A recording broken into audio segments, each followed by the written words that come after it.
Hello बच्चों, स्वागत है आप सभी का आपके अपने चैनल गुरुमंत इंस्टीट्यूट पर।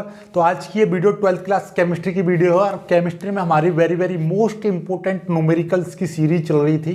तो उसमें आज नेक्स्ट पार्ट है और इस पार्ट में आज हम आपको मोल अंश के आधारित प्रश्न उत्तर कराएंगे। यानी कि मोल अंश बोले तो मोल प्रभाज, और मोल प्रभाज पर 99.99 चांसेस हैं पेपर में आने के, राइट। तो मोल प्रभाज पर आधारित एक प्रश्न, और किस तरीके से आता है मैं आपको 3 टाइप के प्रश्न कराऊंगा आज, और तीनों डिफरेंट टाइप के रहेंगे और उनसे अलग आ नहीं सकता है आपका पेपर में। यदि मोल अंश से कोई भी पेपर में क्वेश्चन आएगा, यानी कि मोल अंश निकलवाने के लिए जो भी प्रश्न आता है तो वो 3 तरह से बनते हैं प्रश्न। तो तीनों तरह से डिफरेंट टाइप के कराऊंगा मैं, इनकी ही आप प्रैक्टिस कर लेना, इनसे बाहर नहीं आएगा बोर्ड का पेपर में एक भी क्वेश्चन, राइट। तो स्टार्ट करते हैं। देखिएगा, हमारे पास में एक सवाल लिखा हुआ है कि 72 ग्राम जल तथा 92 ग्राम एथिल अल्कोहल के मिश्रण में दोनों के मोल प्रभाज को ही बोलते हैं, अर्थात मोल अंश की गणना कीजिए। ये मैंने दोनों नाम दे दिए हैं। पेपर में आपसे या तो बोलेगा मोल प्रभाज ज्ञात करो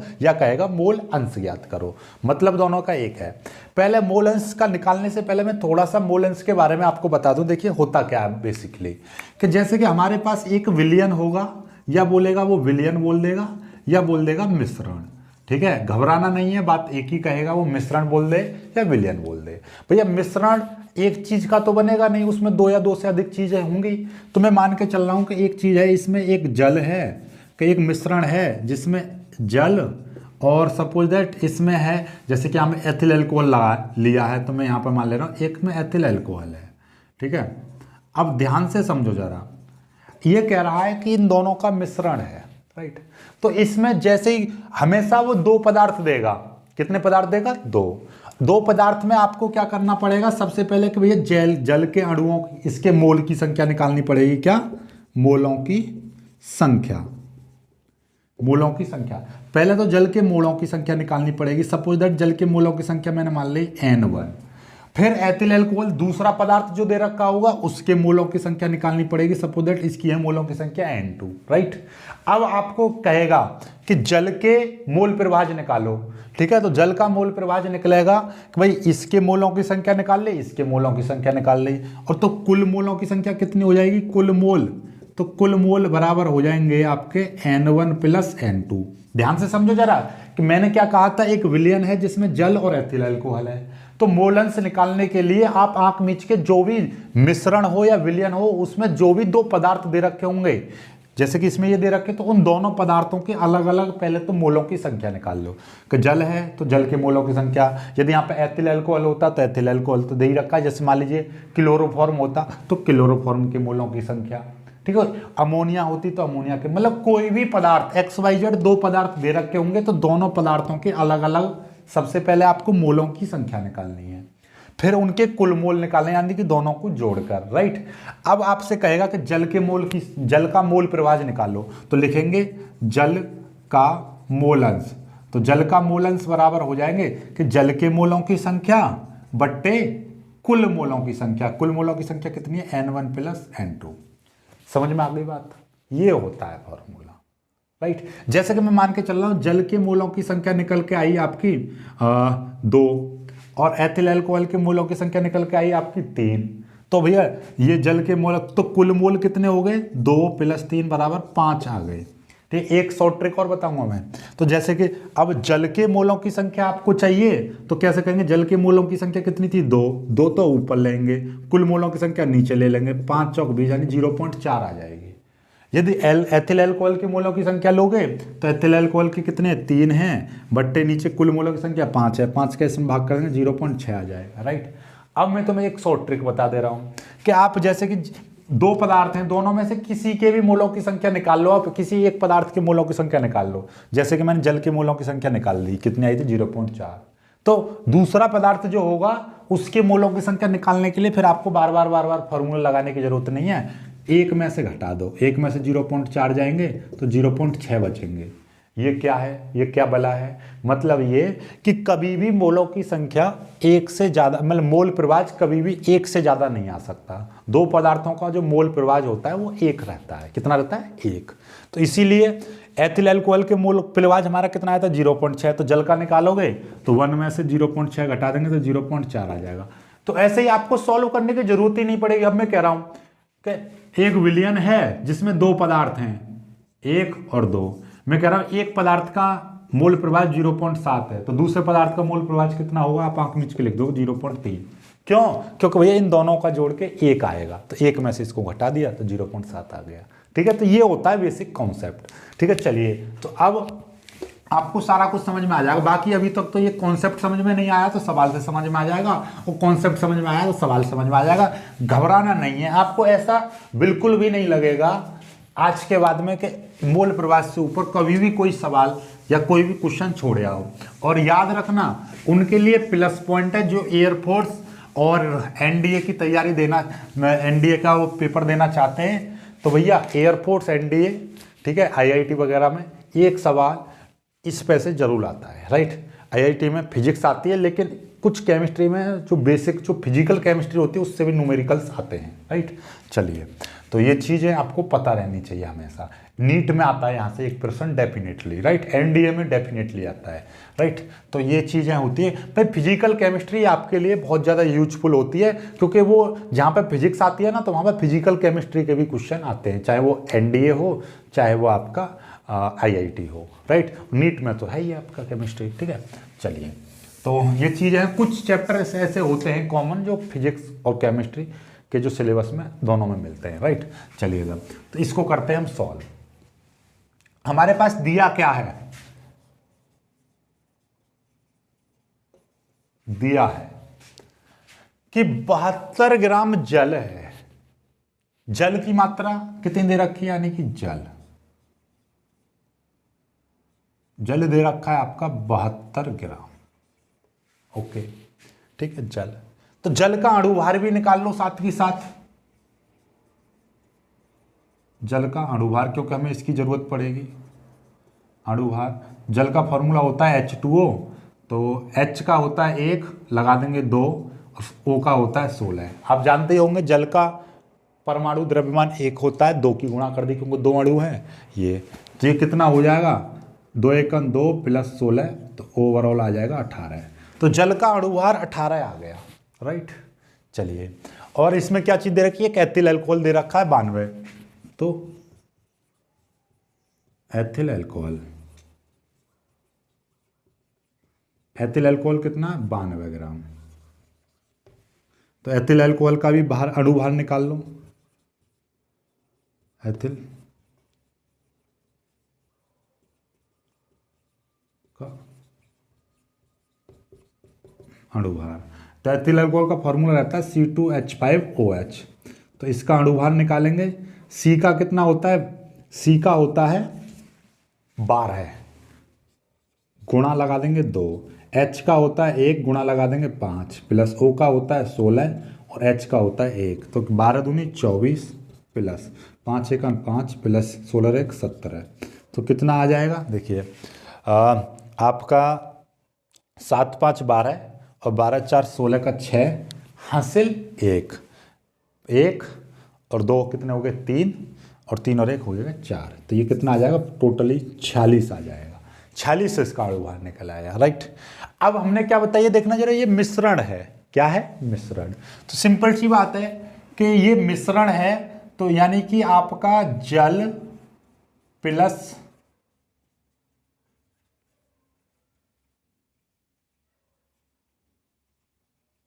एथिल अल्कोहल का एक मिश्रण बना हुआ है। क्या बना हुआ है? मिश्रण।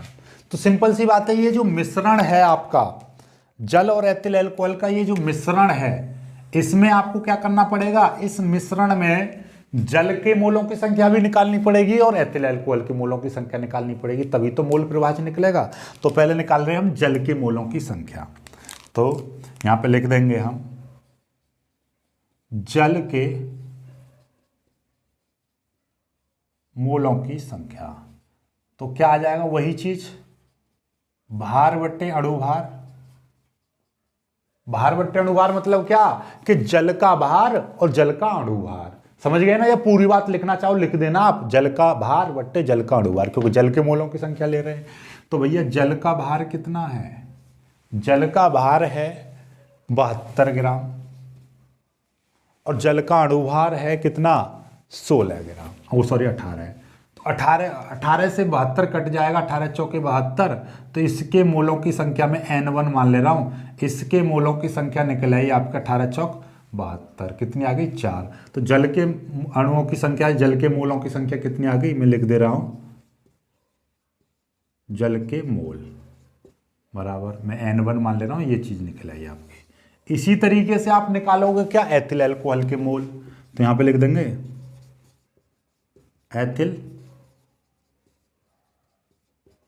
एथिल अल्कोहल के मोल। मोल लिख दे रहा हूं या मोलों की संख्या, बात तो समझ गए। इसको मैं N2 मान ले रहा हूं। तो ये क्या हो जाएगा? वही चीज, एथिल अल्कोहल का भार बट्टे अणुभार। तो इसका N2 बराबर, भार कितना है एथिल अल्कोहल का? 92 है और अणुभार कितना है? 46 है। और 46 दूनी 92, तो इसके मोलों की संख्या कितनी आ जाएगी? 2 आ जाएगी। तो देख लीजिए, 6 दूनी 12, 4 दूनी 18, 1 9, 46 से कट गया 2 बार, राइट। तो ये आ गया। मतलब कि आपका ये जो विलयन था, जिसमें एक जल के मोलों की संख्या निकल कर आई है 4 और एथिल अल्कोहल के मोलों की संख्या निकल कर आई है 2। अब हमें क्या निकालना क्या है? सिंपल तरीके से हमें निकालना है जल का मोल अंश और मोल प्रभाज और एथिल अल्कोहल का मोल प्रभाज। तो मैं लिखूंगा जल का मोल प्रभाज। सिंपल तरीके से जल का मोल प्रभाज, फॉर्मूला क्या हो जाएगा? जल के मोलों की, जल का मोल प्रभाज निकालना है तो जल के मोलों की संख्या बट्टे कुल मोलों की संख्या। और जल के मोलों की संख्या कितनी है? N1। तो लिख दूंगा मैं N1 बट्टे N1 प्लस N2, राइट। ये तो मैंने शॉर्ट में लिख दिया। आप हिंदी में लिखना चाहो तो लिख देना कि भैया जल के मोलों की संख्या बट्टे कुल मोलों की संख्या। जल के मोलों की संख्या, जल के मोल बट्टे कुल मोल, ऐसे लिख देना। या लिखना चाहो कि जल के मोलों की संख्या बट्टे जल के मोलों की संख्या प्लस एथिल अल्कोहल के मोलों की संख्या। मतलब जल के मोल ऊपर और नीचे कुल मोल आएंगे, ठीक है। इतना ज्यादा आपको डीप में जाने की जरूरत नहीं है। N1 N2 हमने मान लिए, तो जल के मोल और नीचे आ गई कुल मोल, यानी कि दोनों को जोड़ दिया। तो N1 का मान कितना है? 4 है। और ये कितना हो जाएगा? 4 प्लस 2, तो कितना आ जाएगा? 4 बट्टे 6 आ जाएगा। 4 बट्टे 6 आ गया। 4 में आप 6 का भाग कर लीजिए, ना जाने की 0 पॉइंट लगाएंगे, ये हो गया 0। 6 छिंग 36, राइट। अब इसमें बचेंगे 4, पॉइंट लगा हुआ है इसलिए 0, 6 छिंग 36, 6 छिंग 36। तो यानी कि जल का जो मोल प्रभाज है, ठीक है, जल का जो मोल प्रभाज, तो मैं इसको किससे प्रदर्शित कर दूं? इसको मोल प्रभाज H2O, मोल प्रभाज को हम काई से प्रदर्शित करते हैं। इसमें जल लगा दे तो जल का मोल प्रभाज, तो कितना आ गया? 0.6666 आ जाएगा। तो मतलब ये है कि ये आ गया 0.67 कर दे रहा हूं मैं इसको। कितना कर दे रहा हूं? 0.67 कर दे रहा हूं। कोई दिक्कत? यहां तक तो कोई दिक्कत वाली बात नहीं है। ये चीज आ गई, ठीक है। अब हमको चाहिए एथिल अल्कोहल का मोल प्रभाज, तो डायरेक्टली 1 में से इसको घटा दूंगा। बताई थी ना 1 में से घटाने की बात। तो यहां पर आपका ये हो गया। ये चीज दिखाई दे रही है? चेक कर लेता हूं एक बार, क्योंकि ये थोड़ा सा दिक्कत होती रहती है। दिख रहा है, यहां तक तो दिख रहा है, राइट। चलिएगा, अब आपसे पूछने लगे कि भैया हमसे पूछेगा, यहां पे निकाल दे रहा हूं मैं, यहां से बात का काम यहां पे कर दे रहा हूं मैं, ठीक है। इतने में ही समझ जाओगे आप। एथिल अल्कोहल, एथिल अल्कोहल का मोल प्रभाज, तो भाई मैं लिख दे रहा हूं C2H5OH। एथिल अल्कोहल का मोल प्रभाज 1 माइनस ये 0.67, तो कितना आ जाएगा? 0.33 आ जाएगा। 33 आ गया ना? आ गया। समझ में आई बात? नहीं आई? क्योंकि देखिएगा 1 में से 67 घटाएंगे तो 33 आएगा, 0.33। ये चीज, ये तो मैंने डायरेक्टली निकाल दिया। आप फॉर्मूला से निकालना चाहो तो फॉर्मूला से कैसे निकालोगे भाई? फॉर्मूला भी समझ लो क्या, N2 बट्टे N1 प्लस N2। फॉर्मूला यही तो बनेगा। यहाँ पे मैं एथिल अल्कोहल का निकालूंगा तो एथिल अल्कोहल का मोल प्रवाह बराबर क्या, एथिल अल्कोहल के मोलों की संख्या बट्टे कुल मोलों की संख्या। एथिल अल्कोहल के मोलों की संख्या N2 मानी है तो 2 आ जाएगी, तो क्या आ जाएगा 2 बट्टे कुल मोलों की संख्या कितनी, 4 + 2 मतलब कितना 2 बट्टे 6 आ जाएगा। और 6 में 2 का भाग करना जरा देख लो, नहीं तो 6 में 2 का भाग करेंगे, देखो देखो 6 से ना जाने की 0 पॉइंट आ गया, पॉइंट लगाऊंगा ये 0, 6 तिया 18, फिर 2 बचेंगे, फिर 3, वही 0.3333 आता रहेगा, 0.33333333, तो आया ना आया 0.33। तो इसके मोल प्रवाह 0.33 या तो इस फॉर्मूले से कर लो आप इससे, या आप डायरेक्टली भी कर सकते हो, आपकी इच्छा है, ठीक है। ये इसके नीचे करना है आपको, राइट। तो आई होप कि आपको ये समझ में आ गया हो, कितना इजी सवाल है, बिल्कुल एक एक स्टेप 0 लेवल से समझाया है मैंने। जैसा लाइव में समझाता हूँ, लाइव से भी ज़्यादा समझ में आ रहा होगा बिना किसी टेंशन के साथ, राइट। तो आप लोग इसी तरीके से मैं आपको न्यूमेरिकल्स देता रहूँगा, 2-2 4-4 एक वीडियो में एक कॉन्सेप्ट बहुत ही बेहतरीन ढंग से क्लियर हो जाएगा आपका। इनसे बाहर एक भी न्यूमेरिकल्स नहीं आ सकता। जो मैं पढ़ा रहा हूँ ना, जिस दिन पेपर में बैठोगे आप उस दिन पता चलेगा कि मनोज सर क्यों चीख के ऐसा कहते थे। बिल्कुल हूबहू आपको कॉपी पेस्ट हुए हुए मिलेंगे सवाल, बस इन चीज़ों को वहाँ पर कर देना, ठीक है। वीडियो पसंद आया है, सवाल समझ में आया है तो वीडियो को लाइक कर दो, अभी के अभी बिल्कुल लाइक कर दीजिए। 1000 लाइक्स का टारगेट रखते हैं इस वीडियो पर, और बहुत ही प्यार से आप कर दोगे, कर दो, बस देर मत करो, ठीक है। चलिए आगे बढ़ते हैं, अगले सवाल को करते हैं। आप इसका स्क्रीनशॉट ले लीजिए, ठीक है।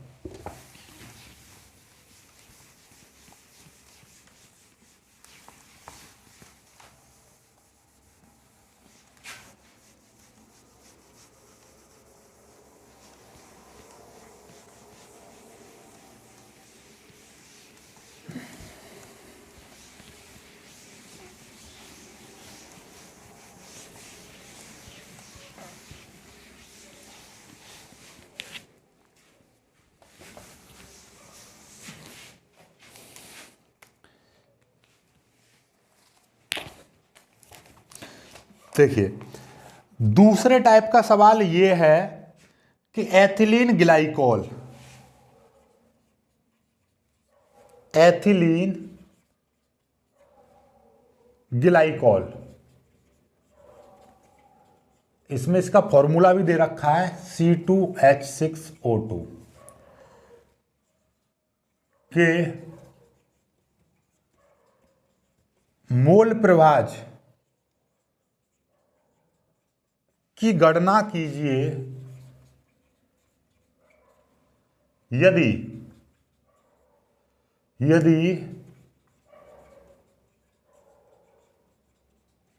यदि जलीय विलयन में C2H6O2 का 20% द्रव्यमान है, ठीक है। मतलब क्या कह रहा है सवाल, देख लीजिए सवाल क्या कह रहा है। एथिल ग्लाइकोल यानी C2H6O2, मतलब ये एथिल ग्लाइकोल के मोल प्रवाह की गणना करनी, एथिल ग्लाइकोल के मोल प्रवाह की गणना करनी है यदि जलीय विलयन में, एक जलीय विलयन बना हुआ है तो उसमें C2H6O2 यानी एथिल ग्लाइकोल कितना है, 20% उसका द्रव्यमान है। मतलब क्या है, दिया है कि आपको दिया है, क्या दे रखा है, ध्यान से समझेंगे, बिल्कुल एकदम 0 लेवल की बात, कि आपको एक दे रखा है जलीय विलयन। क्या दे रखा है, एक जलीय विलयन। भैया जलीय विलयन की बात कही है तो इसमें 2 चीज, जल तो होगा ही होगा, साथ में एथिल ग्लाइकोल है, तो मतलब क्या है, एक तो इसमें जल है प्लस इसमें एथिल ग्लाइकोल C2H6O2, मतलब समझ गए, जलीय विलयन है तो इसमें जल और ये। अब सवाल में ये कहा है कि इसमें इसकी जो मात्रा है, ये जो मात्रा है, इसकी जो मात्रा है वो कितनी है, 20%, अर्थात ये 20 ग्राम है तो जल कितना होगा, जल होगा 80 ग्राम, ठीक है। समझ में आ गई। 20% का मतलब क्या है, 100 में से 20 ग्राम एथिल ग्लाइकोल है तो 80 ग्राम उसमें क्या होगा, जल होगा। समझ गए होंगे इतना तो। अब बस वही है, जल का भार ये आ गया और जल का अणुभार और निकाल दो। तो जल का अणुभार निकालेंगे, H2O का अणुभार निकालेंगे तो कैसे निकालेंगे, देखिएगा H2O नीचे लिख देंगे 1 × 2 प्लस O का 16 होता है, 2 + 16 तो कितना आ जाएगा 18, राइट। ये जल का अणुभार निकला है। ऐसे ही इसका एथिल ग्लाइकोल का C2H6O2 का अणुभार, तो ये है C2H6O2।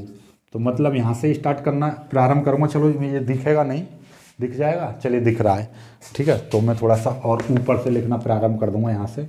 C का कितना है, होता है 12 गुणा 16 से, यहाँ से स्टार्ट करूँगा, यहाँ से 12 गुणा 2 प्लस 1 गुणा 6 प्लस 2 गुणा 16 बराबर, देख लीजिए 12 दूनी 24, 6 एकन 6 और 16 दूनी 32, 16 दूनी 32, 6 4 10 2 12 का 2 हासिल 1 2 और 3 5 और 1 6, कितना आ गया 62 आ गया इसका, ठीक है। मैं एक बार और चेक कर ले रहा हूँ, ठीक है, दिख रहा है या नहीं दिख रहा है, चलिए दिख रहा है, ओके। तो ये चीज़ होती है, दिख रहा है। देखिए आप वीडियो क्वालिटी को थोड़ा सा और बढ़ा लेना, जब नहीं दिखाई दे रहा हो तो, ये ठीक नहीं दिखाई दे रहा हो तो ये 62 है, आप इसका निकाल भी सकते हो, ठीक है। अब हमें क्या चाहिए, जल के मोलों की संख्या चाहिए, इसके मोलों की संख्या चाहिए, तभी तो सारा कुछ निकलेगा। तो भैया पहले जल के मोल निकाल लो, तो वही काम करना है।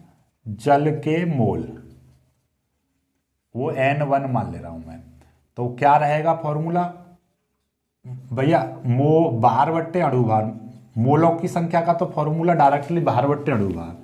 तो जल का भार कितना है 80 है, अणुभार कितना है, जल का अणुभार है 18। अब देखिए 80 बट्टे 18, 2 से काट देंगे, 40 बट्टे 9, और 40 में 9 का भाग करेंगे, 9 चौक 36, बचेंगे 4, पॉइंट लगाएंगे 0, 9 चौक 36, 9 चौक 36, तो कितना आ जाएगा 4.44 आ जाएगा, समझ गए, ठीक है। ये डायरेक्टली 18 में इसका भाग कर देंगे, ये चीज़ आ जाएगी, इतना तो समझ ही गए होंगे। चलिए अब ऐसे ही आप निकालोगे क्या, एथिल ग्लाइकोल यानी कि C2H6O2, इसको हिंदी में लिख लेना, एथिल ग्लाइकोल के मोल N2 मान लेंगे हम। तो भार बट्टे अणुभार, फॉर्मूला वही लगाएंगे, भार बट्टे अणुभार। भार बट्टे अणुभार क्यों लगा रहे हैं, एथिल ग्लाइकोल का भार बट्टे एथिल ग्लाइकोल का अणुभार, मोलों की संख्या बराबर फॉर्मूला होता है भार बट्टे अणुभार। तो एथिल ग्लाइकोल का भार कितना है 20 ग्राम, बट्टे इसका अणुभार कितना है 62 है, देखिएगा 20 बट्टे 62, 2 से काट देंगे, 2 दाई 20 और 31 दूनी 62।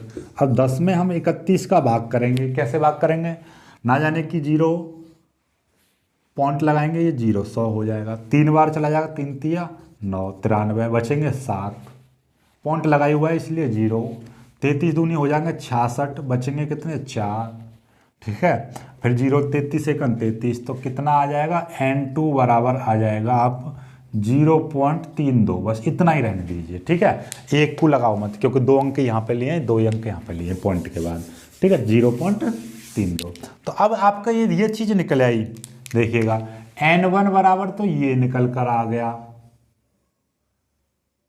ठीक है, और N2 बराबर ये निकल कर आ गया। अब हमें निकालना क्या था, याद करो, हमें निकालने थे एथिल ग्लाइकोल का मोल प्रभाज। तो एथिल ग्लाइकोल मतलब क्या, इसका मोल प्रभाज चाहिए, तो यहां पे लिख देंगे C2H6O2 का मोल प्रभाज, तो काई, ठीक है, काई 2 लिख दूंगा, काई 2 डायरेक्टली, काई 2 यार, मैं यहाँ पे पूरा फॉर्मूला लिख दिया। जैसे इसका जल के मोलों की संख्या N1 है तो मोल प्रभाज काई 1, इसका N2 है तो काई 2। तो देखिए काई 2 निकालेंगे तो सिंपल सी बात है, N2 ऊपर आएगा बट्टे नीचे N1 प्लस N2, समझ रहे हो ना कि ये एथिल ग्लाइकोल है C2H6O2, तो C2H6O2 के मोलों की संख्या बट्टे कुल मोलों की संख्या, तो C2H6O2 के मोलों की संख्या N2 मानी थी हमने, ये एथिल ग्लाइकोल के मोलों की संख्या N2 बट्टे कुल मोलों की संख्या, तो कुल मोलों में जल और ये दोनों आ रहे हैं, ये चीज़। तो देखिएगा इसके N2 के मोलों की संख्या कितनी 0.32, और इसके N1 के मोलों की संख्या कितनी है 4.44 प्लस 0.32, 32।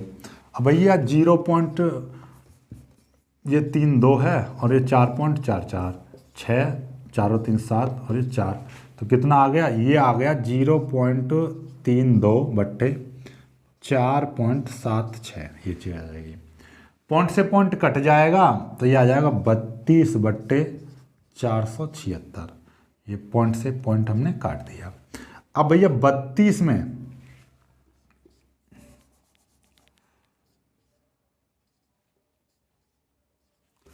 तो डायरेक्टली आप इसमें भाग कर लीजिए, इसको सॉल्व कर दीजिए। इसको सॉल्व करेंगे तो मतलब ये है कि 32 में आप भाग दे दीजिए 476 का। 476 का तो जैसे ये 32 है, यहाँ पे 476 है तो 2 से काट सकते हो, 16 दूनी 32, 2 दूनी 4, 2 तिया 6, 2 अट्ठे 16, फिर 2 से काट सकते हो, 2 अट्ठे 16, 2 एकन 2, 2 एकन 2, 2 नीम 18। तो 8 में 118 का भाग कर लीजिए, 119 का, 119 का भाग करेंगे तो मैं डायरेक्टली भाग करके आपको बता दे रहा हूँ कितना आएगा। मेरा मोबाइल किधर है, उधर है, एक सेकंड मैं लेके आता हूँ मोबाइल और फिर इसका भाग करता हूँ मैं। ओके, तो ये देखिएगा,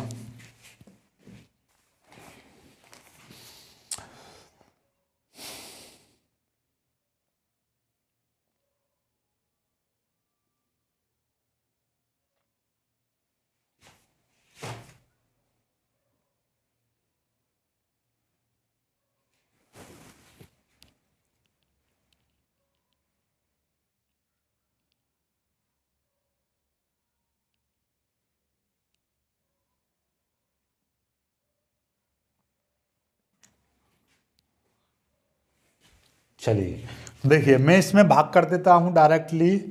मेरे पास कितना था, ये है 8 में भाग कर दे रहा हूँ मैं 119 का, तो 0.67। तो इसमें जब मैं भाग करूँगा, सीधी सीधी बात है, इसमें भाग करूँगा तो ये आ जाएगा 0.067, ये आ जाएगा, इतना मोल प्रभाज आ गया, राइट। अब यदि जल का मोल प्रभाज पूछ ले तो जल का 1 - 0.067, इसको आप सॉल्व कर दोगे तो वो जल का निकल जाएगा, राइट। तो जल का इसने पूछा नहीं है तो हमें इसको करने की जरूरत नहीं है। आपको समझ में आ गया, समझ में आ गया ना, आ गया। और इसका कोई मात्रक कोई नहीं रहता है इसका, ठीक है। तो ये चीज़ है इसका, तो मोलंस निकला है, मोलंस पूछ ले या मोल प्रभाज कह दे, ठीक है। तो ये चीज़ है इसका, ये आ गया उत्तर। समझ में आ गई ना आगे बात। तो इस तरीके से आप इसका भाग करके कर सकते हो। ओके, जल्दी से स्क्रीनशॉट ले लीजिए। आई होप कि आपको ये बिल्कुल समझ में आ रहा होगा कैसे कर रहे हैं हम। तो जो भी पदार्थ होते हैं, दोनों पदार्थों के पहले मोलों की संख्या निकाल लो और फिर जिस चीज़ का चाहिए उसका ऊपर रख के बाकी नीचे टोटल रख देते हैं, ठीक है। ये हो जाता है। चलिए आगे एक सवाल और, एक और तरीके का बता देता हूँ तो ये सब क्लियर हो जाएगा। जल्दी से कर लीजिए। एक और सवाल लेते हैं। ये सवाल, भार अनुसार 25% ग्लिसरॉल के जलीय विलयन में ग्लिसरॉल के मोल अंश की गणना करो। बस इसमें एक भार अनुसार दिया 25%, केवल एक वर्ड है जो कि आपको कंफ्यूजन करेगा कि भार अनुसार ये क्या चीज़ है, क्या बला आ गई, लेकिन कुछ भी नहीं है। बाकी वही तरीका है कि 25% ग्लिसरॉल है। तो दिया क्या है वही चीज़ करेंगे हम देसी स्टाइल में। दिया है आपको क्या दे रखा है, एक जलीय विलयन दे रखा है। जलीय विलयन में क्या चीज़ है, एक जल मिलेगा और ग्लिसरॉल दे रखा है, यानी कि H2O है और प्लस इसमें है C3H8O3। ये ग्लिसरॉल हो गया, ये जल हो गया। जल ग्लिसरॉल, ग्लिसरॉल कितना दे रखा है, 25% दे रखा है। 25% का मतलब 25 ग्राम दे रखा है। तो भैया जल कितना हो गया, 75 ग्राम। समझ में आ गया। 25% भार अनुसार 25%, यानी कि हमने मान लिया कि भैया जलीय विलयन जो है आपका 100 ग्राम है। तो 25% का मतलब क्या है, 100 ग्राम में से 25 ग्राम ये और भैया 75 ग्राम बाकी जल, ठीक है। चलो वही काम करना है कि जल का भार, जल का अणु भार, तो जल का भार तो दे ही दिया है, ये दे दिया। तो इसके सीधी सीधी बात करते हैं, H2O का अणु भार। अणु भार कैसे निकलेगा आपको पता ही है। यहाँ पर तो मैं डायरेक्टली कर दे रहा हूँ। H का कितना होता है, 1 गुणा, लग रहे हैं 2 अणु तो 2, O का कितना 16 होता है, दोनों को जोड़ देंगे 18 हो गया, राइट। ऐसे ही C3H8O3 का अणुभार क्या हो जाएगा? C का होता है 12 गुणा 3 प्लस H का 1 होता है गुणा 8 प्लस O का 16 होता है गुणा 3। दिखाई दे रहा है ना? 12 36 प्लस 8 प्लस 16, 16 दूनी 32, 16 तिया 48। इसको जोड़ेंगे कितना हो जाएगा? 92 हो जाएगा। 8 और 8 16, 16 और 6 22 का 2 हासिल 2, 4 और 3 7 और 2 9, ये हो गया। राइट, चलिए तो आगे बढ़ते हैं। अब हमें जल के मोलों की संख्या और इसके मोलों की संख्या निकाल दे रहे हैं। तो जल के मोल की संख्या, वही काम करना है क्या? भार बट्टे अणुभार। भार कितना है? भार है इसका, भार है कितना था जल का? 75 ग्राम। और अणुभार है कितना? 18। 18 का भाग करेंगे हम 75 में। 18 का भाग 75 लिखेंगे, 18 लिखेंगे। बायोलॉजी वाले 18 चौके 72, 5 में से 2 गए तो बचेंगे 3, लगा देंगे पॉइंट, हो जाएगा ये 30। फिर 18 एकम 18, बचेंगे कितने? यहाँ से बचेंगे 10, 10 में से 8 गए तो बचेंगे 2 और 2 में से गए 12। पॉइंट लगाई हुआ है इसलिए 0। 18 छिक्के 108 होते हैं। बस इतना ही। पॉइंट के बाद 2 अंक तक निकाल लो, 4.16 आ गया। राइट, चलिएगा आगे बढ़ते हैं। अब हमें निकालना है क्या? जल का हो गया। अब निकाल लेंगे हम C3H8O3 के मोलों की संख्या।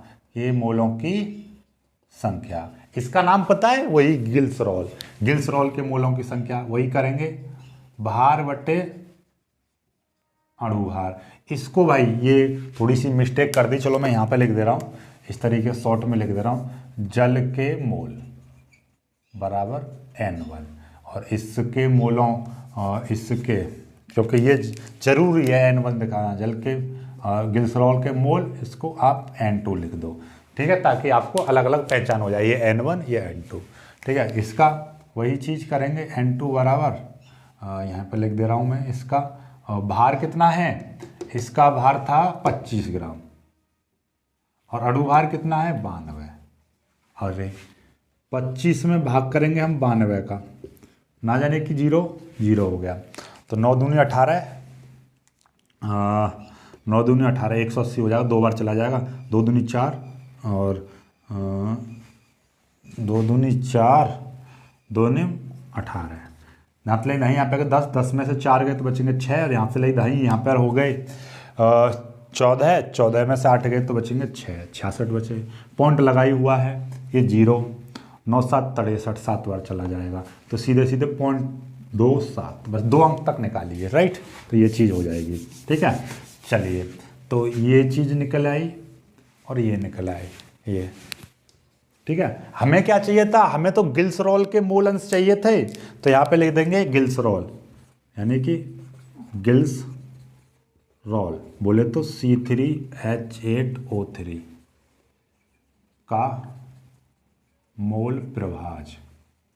मोल प्रभाज तो ये इसके देखो, गिल्सरॉल के मोलों की संख्या N2 है, तो इसको हम लिख देंगे Chi2 बराबर क्या हो जाएगा? N2 बट्टे N1 प्लस N2। वही चीज आप न यहाँ पे ना लिख पाओ तो यहाँ पे लिख दो, यहाँ पर अच्छा सा लगेगा। ये इसको सीधा, इसको गिल्सरॉल के मोलों की संख्या बट्टे कुल मोलों की संख्या। फॉर्मूला, गिल्सरॉल के मोल प्रभाज निकालना है तो गिल्सरॉल के मोलों की संख्या बट्टे कुल मोलों की संख्या। गिल्सरॉल के मोलों की संख्या N2 है, तो इसलिए मैंने 2 लगा दिया है इस पर, तो ये हो गया N2। तो N2 का मान कितना है? N2 0.27। N1 की मान कितना है? 4.16। N2 की वैल्यू कितनी है? 0.27। तो इसको जब जोड़ेंगे तो कितना आ जाएगा? इसको जोड़ेंगे तो यहाँ पे कर दे रहा हूँ मैं, कोई बात नहीं है। ये है 0.27 और इसको 4.16 में 27 जोड़ देंगे। 6 दूनी 12 13 हासिल 1, 2 1 3 और 1 4, 4.43 ये, और इसमें पॉइंट से ये पॉइंट कट जाएगा, पॉइंट से पॉइंट कट गया, ये आ गया 27/443। अब इसका भाग कर देंगे हम, इसका भाग तो कर लेना, अब इतने तो मैंने भाग करके बता दिए आपको।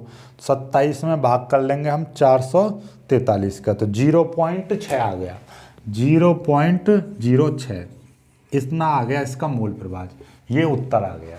ओके, तो आपको घबराना नहीं है, केवल पॉइंट के बाद 2 अंक तक निकालना है, काफ़ी है इतना, राइट।